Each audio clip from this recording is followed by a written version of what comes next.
Cincinnati, our great affiliate in Cincy Bengals Radio Network, as Joe Burrow and the Bengals get a win last night over the Baltimore Ravens. Their 5-game winning streak is donezo. The Dallas Cowboys with a huge win yesterday over the Kansas City Chiefs. Green Bay with another big win over Detroit. They swept them this year, along with Michelle Smallman, Chris Canty, Evan Cohen with you. Good morning. Hope everybody's Thanksgiving was great yesterday. Yes, my Thanksgiving was better in terms of individual performance than last year. I am proud to say that the game plan that Nuno devised for me was executed to a T. We had the appetizers around 1 o'clock. We had the entrees, the main course around 4:30. I had my second plate right around the end of the Cowboys-Chiefs game in the fourth quarter, right when George Pickens decided that he was going to take over the game. And then I had a nice little nightcap with dessert tray around halftime of Bengals-Ravens. It was an awesome game plan, executed flawlessly. I dominated Thanksgiving. And how was the duck? The duck was phenomenal. The duck never disappoints, though. Yeah. The duck is steady Eddie. The duck is always going to perform. The duck is always going to be something that I can rely on. Kind of like Joe Burrow. A healthy Joe Burrow is the duck. Exactly. The healthy Joe Burrow is the duck. 1,000%. Man. And you? Great Thanksgiving. My aunt is an incredible cook. We had the turkey. We had the stuffing. You know what she had yesterday that I'd never had before? Turnips. They looked like mashed potatoes, but they were turnips. They were like whipped turnips. Oh, yeah. Very delicious. Yeah. Very good. I never had that. 3 different types of desserts. I left happy, full, and man, did we have some good football games yesterday to complement the food. We did. Sunday night. I'm sorry. Wow. It was not Sunday night football. How was your Thanksgiving? Good? Oh, thanks. Yes, it was actually pretty good. We had Did everyone get out on time? A little bit late, an hour after I wanted them to, but out by 8. Not the worst. That's pretty good. They were there between 2:30 and 3:30, out by 8. Everybody got along, no issues. Kids were annoyed with me. That happens. All the kids, not even mine, because I don't let them have dessert unless they clean up. I don't care if you're someone else's kid, you're cleaning up if you made a mess. So basement, mess. I said, nobody's having dessert until you all clean up. I said to my sister, I said, do you have a problem with that? She goes, no, it's fine. That's what I did. It's a decision I made. Is that wrong? No, it's not wrong. I like that. You like that? Yeah. I like that too. Yeah. No free rides. No free bags. Yeah. My wife. It's your house, your rules. My wife is an amazing baker. Had a baking business for a while, so she had an entire dessert table. Like, you're not getting this until all the toys are off the floor, the video games are cleaned up. I have open bottles all over the place downstairs, water, drinks, whatever it is. No. Clean up, then you get dessert. I don't care if you're someone else's kid. My rules. And we did that. We accomplished that. So we did a good job with that yesterday. Are you happy today, football-wise? I'm just very curious about this, because you were all in on the Bengals' success with Joe Burrow.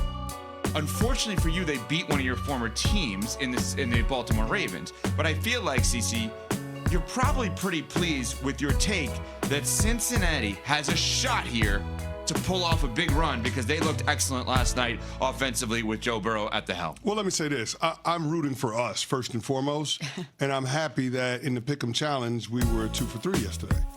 The only one we missed was the Packers-Lions game. Yeah, I should have. It's my fault. Because I picked Detroit 21-20, which would have been the win spread-wise for the Packers. Yeah. Right, I got the game wrong, but the spread would have been going in our favor. Should have just picked the right team to win that game. Yeah, I should have. I got every game wrong yesterday. I thought the Ravens would win, I thought the Chiefs would win, and I thought the Lions would win. So I had a great day yesterday, let me tell you. But as a show, we were 2 for 3, That's which is a good start to our football weekend. Yeah. Now we'll see what ends up happening. But here's the thing. Joe Burrow, it was about what I expected to see from him. That was a kitchen sink game. There was a sense of urgency that you just can't manufacture. You either have it or you don't. And the playoffs started for the Bengals Thanksgiving night.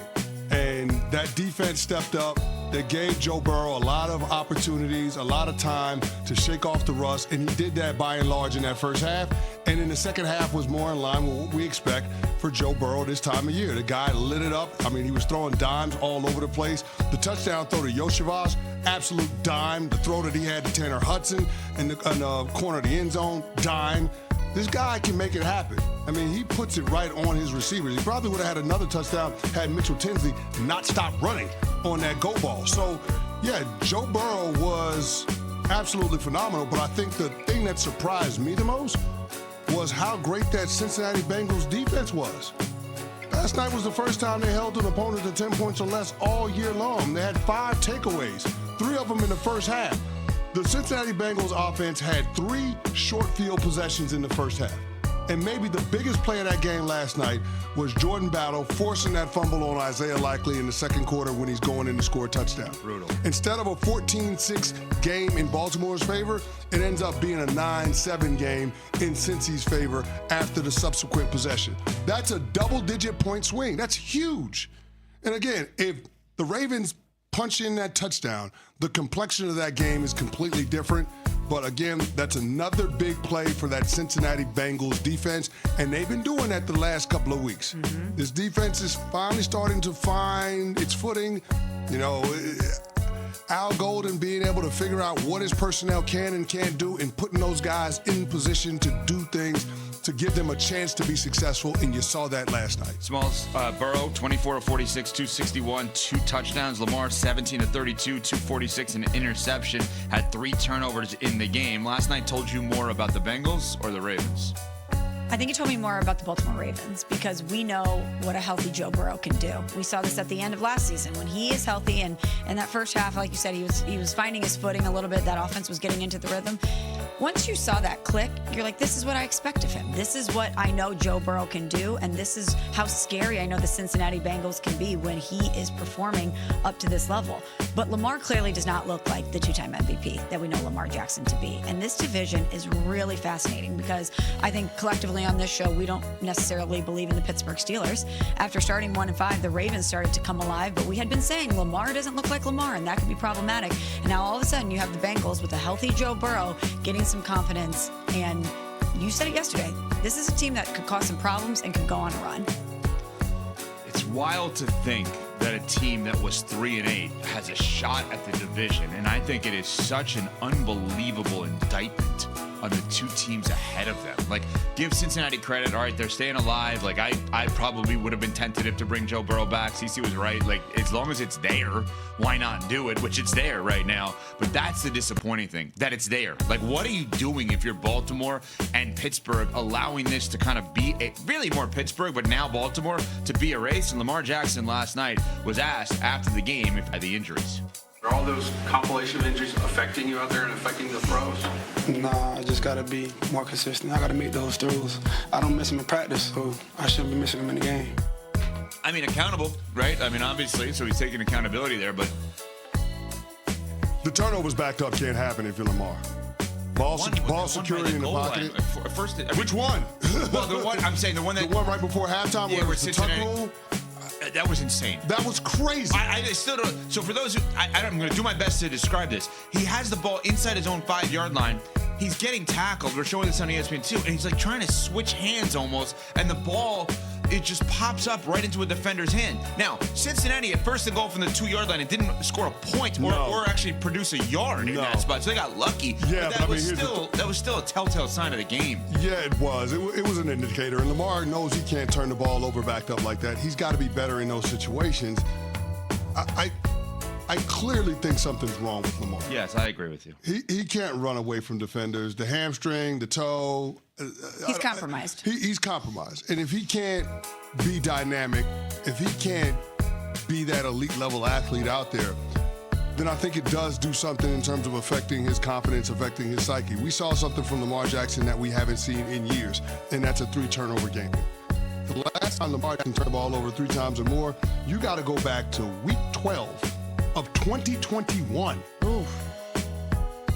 That's 4 years ago, man. So is he doing his team a disservice? Well, have you looked at the numbers for Lamar? He's in arguably the worst statistical stretch of his career right now.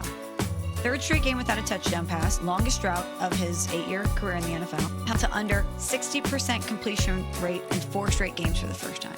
He is not productive in the way that he needs to be. No, he's clearly compromised. Something's going on with him. And he's one of the most accurate passers of this generation. Yet last night, he was off target on 30% of his throws.